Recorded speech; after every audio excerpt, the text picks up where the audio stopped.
এটা সারা দেশ বিদেশে সবাই দেখবো। আসসালামু আলাইকুম ওয়া রাহমাতুল্লাহি ওয়া বারাকাতুহু। সুপ্রিয় দেশবাসী, আমি চলে আসলাম যে শাহেদ আলী ভাইয়ের বাড়িতে। এটি শাহেদ আলী ভাইয়ের গড়। তা শাহেদ আলী ওই মুরব্বীটা, যে একটা মুরব্বী আমার কাছে একটা গজল গেয়েছিল, যে গজলটা আপনারা অনেকেই দেখেছেন, ওনাকে আপনারা দেখলে চিনবেন। তো ওনা গজলের শেষে একটি কথা বলেছেন, হুজুর আমার ঘর যে ঘরটা আছে, ঘরের মধ্যে পানি পড়ে, টিন ছিদ্র, আমি বৃষ্টির সময় আমি ঘুমাইতে পারি না, যদি একটা টিনের ব্যবস্থা করতে পারতেন আমি খুশি হইতাম। পাশে একটা কথা বলছিল যে হুজুর আমার বড় আফিত্তি, আমার জীবনে একবারে হলো যে আমি আল্লাহ তাআলা যেন মক্কা মদিনা আমাকে নিয়ে যাই। যে প্রত্যেকটা মুমিনের, প্রত্যেকটা মুসলমানের একটা আশা থাকে যে আল্লাহ সুবহানাহু ওয়া তাআলা আমাদের প্রত্যেকে মক্কা মদিনা না দেখে মৃত্যু না দেন। প্রত্যেকে মুমিন আলহামদুলিল্লাহ দিলের ভিতরে থাকে, দোয়ার মধ্যে সব আমরা বলি। তো শাহেদ আলী ভাই একটা দোয়া আল্লাহ তাআলা কবুল করে ফেলেছেন। যে ওনা যে ঘরের কথা বলে নাই, ওনা বলছিলেন যে আমার কয়েকটা টিন হইলে ভালো হয়। তাই এই ভিডিওটা এক প্রবাসী ভাই দেখেন, দেখার পর ওনা আমাকে কল দিয়েছেন যে ভাই আপনি যান, যে শাহেদ আলী ভাইয়ের ঘরটা দেখেন, ওনার কী কী প্রয়োজন। তো ওনা বলছে, আমি বলছিলাম যে কয়েকটা টিন হলে চলবে। তখন প্রবাসী ভাই বলছিলেন কয়েকটা টিন না, শুধু ওনার সম্পূর্ণ ঘরটা কয়েকটা সিমেন্টের পালা দিয়ে যা কিছু সম্পূর্ণ নতুন দেওয়ার জন্য। তো আমি শাহেদ আলী ভাইয়ের ঘরটা আপনাকে সরাসরি দেখাচ্ছি। আসুন, সাথে আসছেন ফাজি ভাই, আমাদের মিস্ত্রি সাহেব, ওনার এলাকার পরে সবাই চিনে ফাজি ভাইকে। এলো এই শাহেদ আলী ভাইয়ের ঘরের পরিস্থিতি দেখতে পারতেছেন। আর ওয়ালাইকুম আসসালাম, ভাই ঘরে আছেন? ভালো আছেন? তাহলে আপনার দোয়া তো আল্লাহ কবুল করছে আলহামদুলিল্লাহ। বলছিলেন কি যে হুজুর কয়েকটা টিন এলে আমি থাকতে লাগলে, সাঁতারে টিন হইলে, আলহামদুলিল্লাহ আপনার পুরা ঘরে বসতে প্রবাসী ভাই করে দিচ্ছে। আপনি খুশি না বাজার? খুশি আলহামদুলিল্লাহ।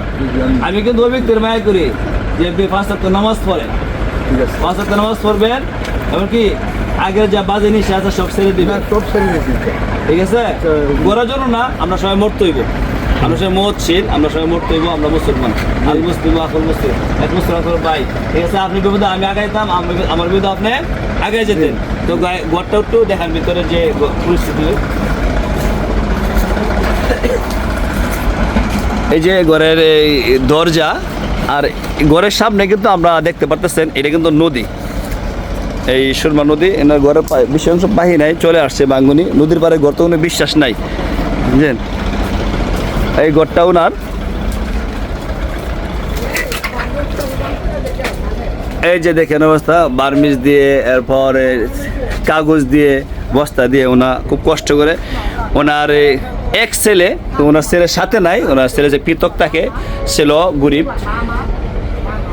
ওদের ঘরের পরিস্থিতি, ওনার থাকতে খুব কষ্ট হয়। আসলে আমরা দেখা যাচ্ছে যে জাকাতের সময় আসলে আমাদের কিন্তু আলহামদুলিল্লাহ যারা দুনিয়ার মধ্যে অর্থ সম্পদ আছে অনেকেরই, কিন্তু আমরা তো আসলে দেখেন আমরা অনেক জাকাতের সময় আসলে আমরা কিন্তু এই শাড়ি দেওয়ার চেষ্টা করি, একটা লুঙ্গি দেওয়ার চেষ্টা করি। আসলে এইগুলো না দিয়ে আমরা সীমিত কয়েকজন লোককে ইচ্ছা করলে আমরা সমর্পণ করতে পারি। একটা সমাজে, একটা গ্রামে কিন্তু সবার দর ভাঙ্গা থাকে না, সীমিত কয়েকজন লোকের থাকে।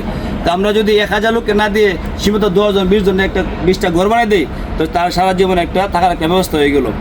তারপর যদি আমরা একটা কর্মস্থল, একটা মানুষের বেকার, তার কিচ্ছু নাই, তার পুঁজি নাই, একটা রিস্কা যদি তাদেরকে আমরা দিয়ে দিই, তো আলহামদুলিল্লাহ সে রিস্কা পাবে, তার সংসার চালাতে পারবে। তো আল্লাহ আমরা যেন যাদের জাকাত ফরজ হয়েছে, আমরা যেন জাকাতটা সঠিকভাবে আমরা কাজে লাগাই।